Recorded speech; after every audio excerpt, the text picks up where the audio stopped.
सीतानाथसमारम्भां श्रीरामानन्दार्यमध्यमाम् अस्मदाचार्यपर्यन्तां वन्दे श्रीगुरुपरम्पराम्। जय श्री सीताराम मित्रों। आज मैं आपको श्री रामानंदाचार्य जी के बारे में थोड़ा बहुत जितना मेरी मति है उसके अनुसार मैं आपको थोड़ा बहुत बताना चाहूँगी। तो श्री रामानंदाचार्य जी स्वयं श्री राम ही हैं। रामानंद स्वयं राम। एक और है श्री रामानंद रघुनाथ जो द्वितीय सेतु जग तरन कियो। श्री रामानंदाचार्य जी एक ऐसे आचार्य है, वो एक ऐसे आचार्य है कि देखा जाए तो उनके शिष्य तो प्रसिद्ध है ही है और उनके प्रशिष्य भी प्रसिद्ध हैं। उनके शिष्य श्री कबीरदास जी और श्री रविदास जी को तो बच्चा बच्चा जानता है और प्रशिष्य तुलसीदास जी और मीराबाई, इन्हें भी बच्चे बच्चे जानते हैं। शिष्य तो शिष्य प्रशिष्य को भी जानते हैं और इनके जो मतलब क्या कहें कि इन्होंने कभी भेदभाव नहीं किया, ना स्त्री पुरुष में ना ही जाति में। हरि का भजे सो हरि का होए। तो श्री रामानंदाचार्य जी मतलब ऐसा नहीं था कि महिलाओं को दीक्षा नहीं देंगे। कुछों का था कि नहीं, महिलाओं को दीक्षा नहीं देना चाहिए, पर इन्होंने महिलाओं को भी दीक्षा दी और इन्होंने राम भक्ति का बहुत प्रचार किया इन्होंने श्री राम भक्ति का।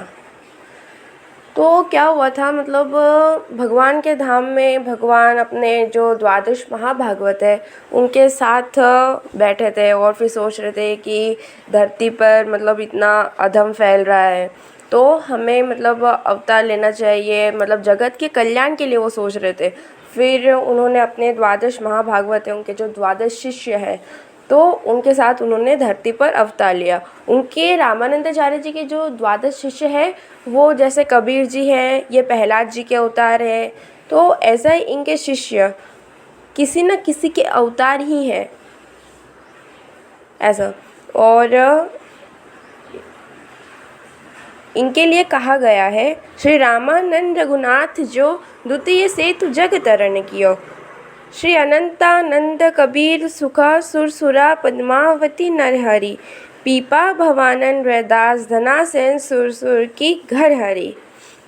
तो ये उनके सभी शिष्यों के नाम हैं जो द्वादश महाभागवत है। इसमें अनंतानंदाचार्य जी जो है वो ब्रह्मा जी के अवतार हैं। तो ऐसे जो 12 शिष्य है वो किसी न किसी के अवतार ही हैं, जो बहुत बड़े जो है भगवान के भक्त हों उन्हीं के ही अवतार हैं। इसके लिए उनको द्वादश महाभागवत कहा जाता है।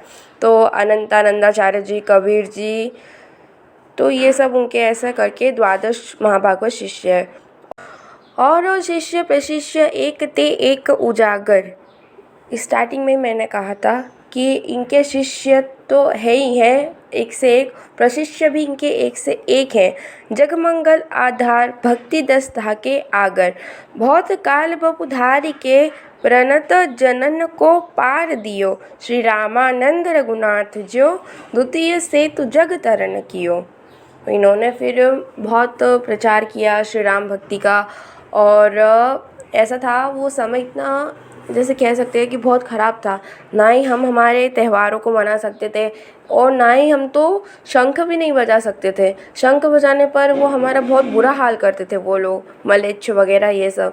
तो श्री रामानंदाचार्य जी ने सब मतलब उन्होंने सब ऐसे ये सारी चीज़ें ख़त्म की और फिर हमको शंख बजाने का, भगवान की पूजा करने का, मंदिर जाने का सबका वापस अधिकार जो है वो प्राप्त हुआ। धर्म परिवर्तन जो है वो बहुत हो रहा था ज़बरदस्ती, वो सब श्री रामानंदाचार्य जी ने बंद किया और श्री राम भक्ति का बहुत उन्होंने प्रचार किया।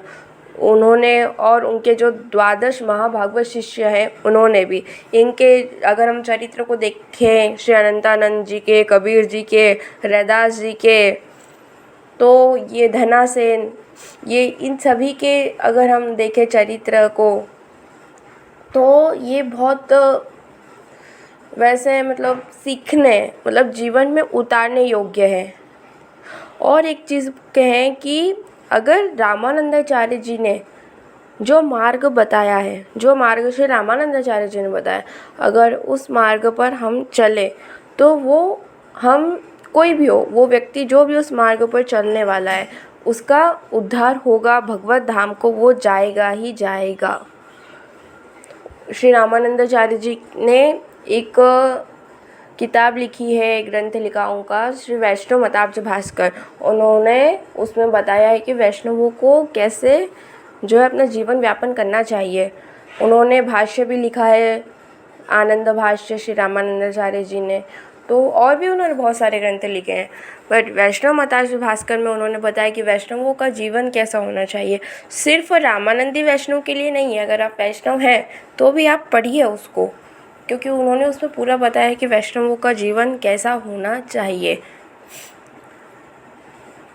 श्री सीताराम।